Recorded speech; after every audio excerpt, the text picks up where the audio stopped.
Presented by Lilly. For someone who was sidelined nearly 300 days, Jason Tatum sure looks smooth reacclimating to the court, which could spell trouble for the rest of the NBA come playoff time. Especially if we keep getting this version of Jaylen Brown, fresh off his sixth 40-point game. Brown hasn't slowed down with Tatum back in the mix, and that's saying something for a guy that's averaging career highs across the board. And tonight, they'll welcome in Draymond Green and a desperate Warriors team. Golden State could find themselves in 10th place if things don't go their way tonight. And you know they'll do whatever it takes to give Steph a chance to try to shock the Western Conference. Welcome in to NBA Countdown. I'm George Sedano in for Malika Andrews. NBA champions Michael Malone, Kendrick Perkins with me here alongside Brian Windhorst as well. Gentlemen, we excited for a big night of basketball? Yeah. Hey, happy belated St. Patrick's Day. There you go. You got your green on. I got my green tie, and I know my guy here, Kendrick McPerkins, is celebrating too. One of us at this desk is Irish. All right, fellas, we got to get to a doubleheader here around the corner, but let's get out and run. Brought to you by Samsung. Starting with Jason Tatum. Coach, you were with me in Boston last weekend for his debut. What have you seen from him in those first 5 games? Guy that missed 298 days, George, averaging 20 points, 8 rebounds, 4.5 assists. The efficiency isn't there yet, but I know in the last 14 games of regular season, he's going to find a way to find that rhythm, only shooting 27% from 3. Most important thing, they're 4-1 since his return. All right, Bert. Brown's on the brink of becoming the 4th player in Celtics history to average 25, 5, and 5. In your eyes, is he a lock for first-team All-NBA? You damn right he is. Oh. He's definitely getting my vote. Damn it, he's in the MVP conversation. And you know the thing that I love about Jaylen Brown is that, guess what? This regular season means nothing to him. He got his eyes on a bigger prize, and that's trying to go win another championship and another possible Finals MVP. Let's move on to Golden State. Shams reported earlier today that there's cautious optimism Steph Curry will be back by the end of the month. Brian, what more can you tell us? Yeah, he's been out on the court for the last week or so. Hopefully no setbacks as he recovers from that knee swelling. I think the hope is on this road trip to get him some contact work in practice, and if there's no setbacks there, it would not surprise me if you see him at the end of next week as they try to ramp up for what's going to be a play-in appearance for that. Why were you shooting twos there, Wendy? Yeah, what's his problem? All right, for our nightcap, the Lakers will be in Houston less than 48 hours after slowing down the Rockets' offense on Monday, holding KD and company to just 12 points in the fourth quarter en route to improving to a league-best 19-6 in clutch time this season. And it's been a wild ride for LA this season. That's led them to sitting to 3rd in the Western Conference at the moment. They jumped out to a 15-4 start, capped off with a 7-game win streak. However, they struggled over the next 3 months, going under 500. But the Lakers have found their footing again, winning 9 of their last 10, including 6 straight wins. As for LeBron James, he's averaging a career low in usage and has not taken more than 15 shots in his last 7 games. Here's Lakers head coach J.J. Redick on LeBron's role.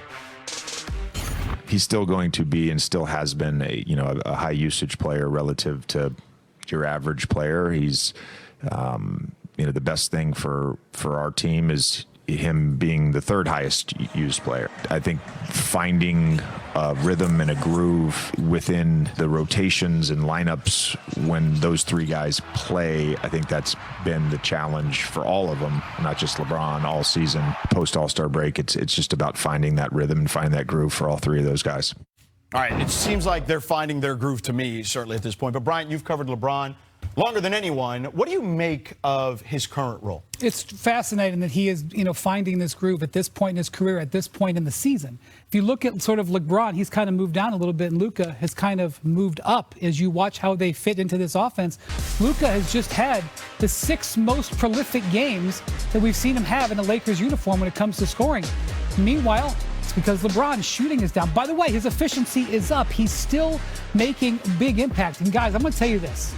Tonight, Luka and LeBron working together, this is the most important game of the season thus far for the Lakers. What's on the line in terms of the standings, what's on the line in terms of tiebreaker, and I could say the same thing about the Rockets. As you get older, you get wiser. You hope. You hope. Yeah, but that's what we're seeing with LeBron James. And when JJ talk about basically him taking a backseat to Luka and Austin Reeves, that's what we're witnessing. But also, that's what we're seeing as far as him leading the NBA in fast break points. He's saying to himself, why would I want to be the primary ball handler when I got two guys that could push the tempo, two guys that have the high IQ to kick ahead, and we see so many of these throughout the course of the game. Maybe 5 or 6, 3 of them coming from Luka, 2 or 3 coming from Austin Reeves. So, again, this is about LeBron evolving, him, just continuing to,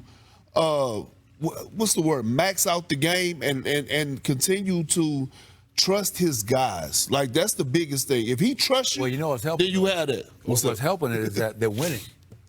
Oh, yeah. Trust me when I tell you that if you're not winning, you're not getting that same buy-in. Right. They've won 9-1. They go 9-1 last 10, won 6 games in a row. And LeBron is cool with that. Hey, let Luka do his thing. Let Austin Reeves do his thing. And I'll be that 41-year-old who's seen it all, and I'll step up in clutch situations. You touched on Luka, Wendy. He is playing unbelievable basketball. Best stretch as a Laker. We've all talked about that. He had his first 50-point game as a Laker against Chicago recently, which is an incredible performance. He follows that up with his first game-winning basket as a member of the Lakers, beating the Denver Nuggets at the buzzer. And you touched on the three-point shooting. I mean, what he's done the last 28 games, shooting over 41%, and the first Laker ever in a 6-game stretch to make over 5 threes per game. So you got to tip your cap. We're all on Luka for the defense, the complaining, but he is playing at a high level, which in turn is allowing the Lakers at the right time of year to be playing their best basketball. This is reminiscent of me to when Dwayne Wade took a step back. He was a lot younger. He took a step back in Miami and let LeBron rise up. Guess what? LeBron won the next 2 MVPs. Yeah, but look, it's always like that. Once you gain that trust, I watched it with KG and Paul. They passed the torch to Rondo, right? It always happened like that. And let's be honest, LeBron been ready to pass the torch. Luka is just that guy that came in and took it from him. He could catch it. And D. Wade passed the torch to him in a trip to the... LeBron and KD have combined to score over 75,000 NBA points in their NBA careers, easily the most entering a head-to-head matchup in NBA history, breaking the record set 2 days ago. Nobody has scored more points than LeBron, while KD is nearing some hallowed ground. He's just 69 points away from passing Michael Jordan to move into the top 5 on the all-time list. And when he gets there, it's worth noting, KD has already played over 1,000 more games and 2,500 more minutes than Jordan. But as is his MO, Durant has gotten there more efficiently with about 2,400 fewer shot attempts than MJ entering tonight. Michael Wilbur game in the NBA. And he's over 10 years older than everyone else in the top 5. Durant would be the oldest player to rank top 5 in minutes per game in a season all time. But KD's scoring spree did come to a screeching halt last time out against the Lakers, going just 1 for 5 from the floor in the second half on Monday while committing 6 turnovers. Durant's frustration was evident after the game.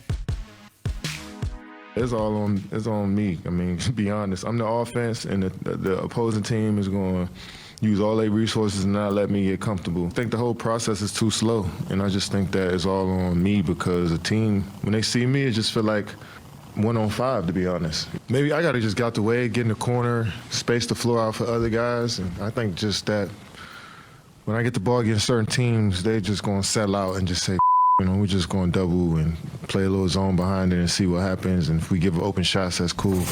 It's been happening throughout the season, but I'm starting to figure out, I think I just need to get out the way and let other guys dribble the ball. A very un-KD-like performance, but Coach and Perk, the answer can't be just take the ball out of KD's hands, right? Well, I want to show you, George, exactly what KD was seeing. So let's go virtual and take a look. Okay. Love it.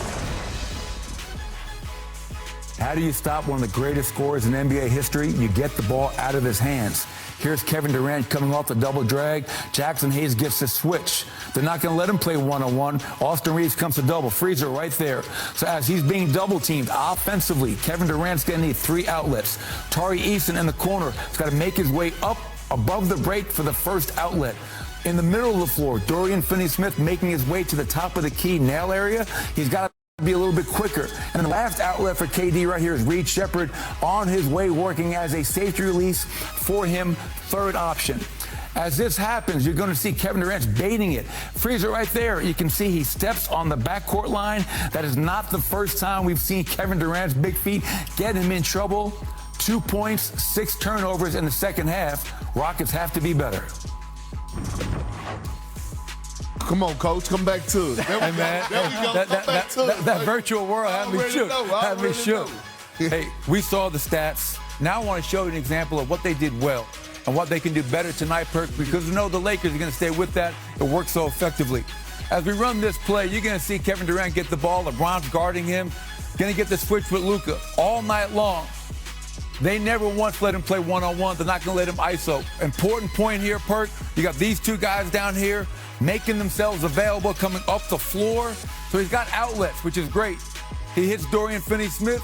He goes and gets it again. I think that's a really important piece to this. Kobe Bryant got doubled a lot, Perk. When he got doubled, he didn't just give in to the double team. He went and got it again.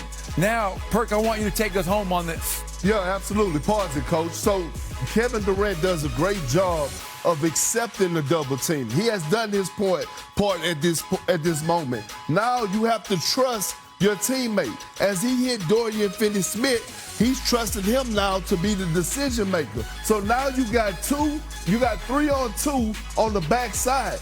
Austin Reeves has to make a decision. He's either going to step up and now all of a sudden you get the dump off pass, or if he moves out the way, Finney got the layup to the rim.